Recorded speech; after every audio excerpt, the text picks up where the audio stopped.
in order for you to understand this video, I want to encourage you to go back and look at my last video entitled Two Three Angels Messages of the Seventh Adventist Part 1. When you see it, then you'll be able to pick up on this and carry it right on through.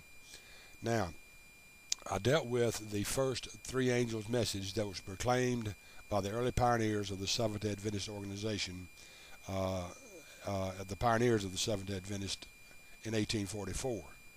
Now that message is getting ready to change, but Seventh Adventists of today know nothing about that first three angels message. Now once they realize that there was a first three angels message preached, what you're going to then see is this: the fourth commandment pertaining to the Sabbath was never a part of the first three angels message. It wasn't there. It had nothing to do with the Sabbath command of Deuteronomy chapter 5 and Exodus chapter 20. It wasn't there. In fact, those people who formulated this first three angels message, as far as I know, were all Sunday keepers, including Ellen White. She worshiped on Sunday, not on the Sabbath. She did not become a Sabbatarian until sometimes in 1846. So the Sabbath was never an issue or never was a part of the first three angels message. It was added to the second three angels message. In fact, I'm getting ready to show this as well for Veith or Veth or Bachelor, or for the other members of Seventh Day Adventists on YouTube, that as early as the 1850s, those leaders then and now know that you cannot support the Sabbath command as taught by the Seventh Day Adventist organization anywhere in the Scriptures. They knew that. And in fact, it became known as Sabbathgate in 1888, when it was presented to them once again that they could not support the Sabbath command for Christians in the Seventh Day Adventist organization. You could not support it by Scripture at all. And they knew that.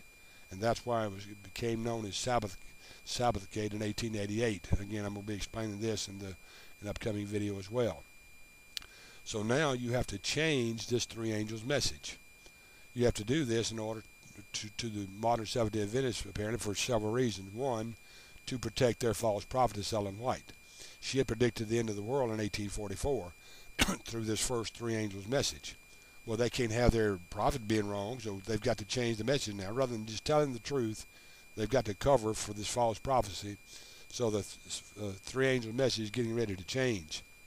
Second, since the Sabbath was not a part of the first three angel message, now they can bring it back into the message, and they can once again begin slandering the Catholic Church and anybody else they want to with their wrong interpretation of the Scripture. So here's what happens now. The first angel's message of Revelation chapter 14, that was judgment, where Jesus is getting ready to come back and the world is getting ready to come to an end, they've still got to have some judgment taking place there. So they've changed it now to investigative judgment and brought in the sanctuary doctrine with it. So what they've done is changed judgment to where the world was ending to the present message of investigative judgment, where no, Jesus didn't come back. So what he did was he entered the most holy place in heaven.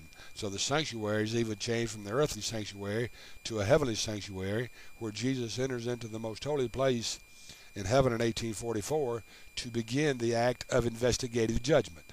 So now they've changed the first angel message from strictly judgment, where Jesus was getting ready to come back and the world was going to end.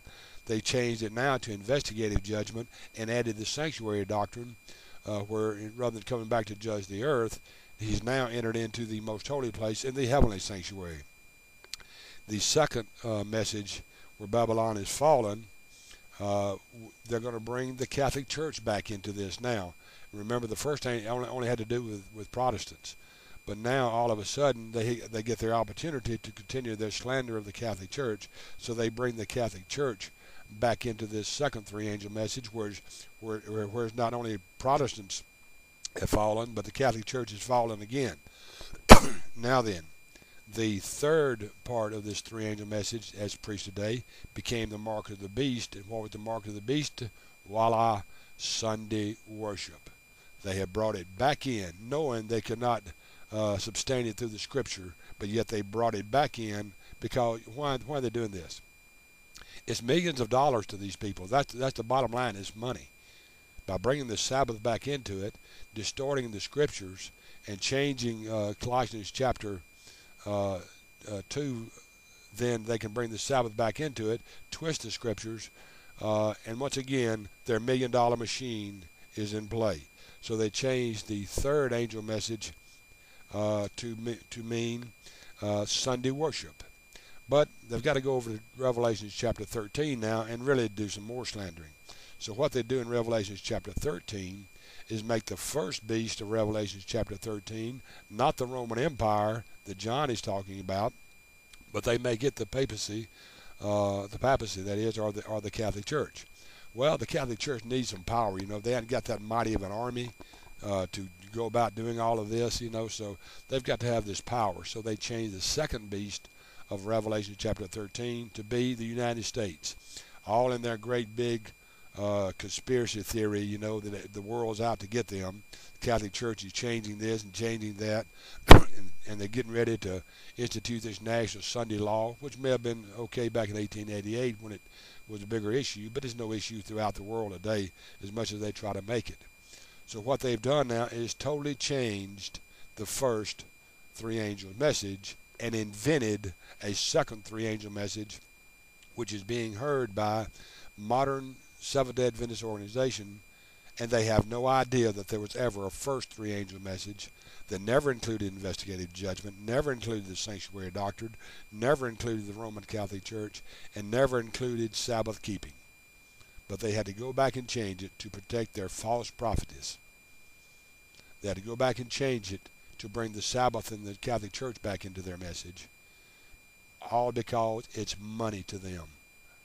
Millions and millions of dollars to them.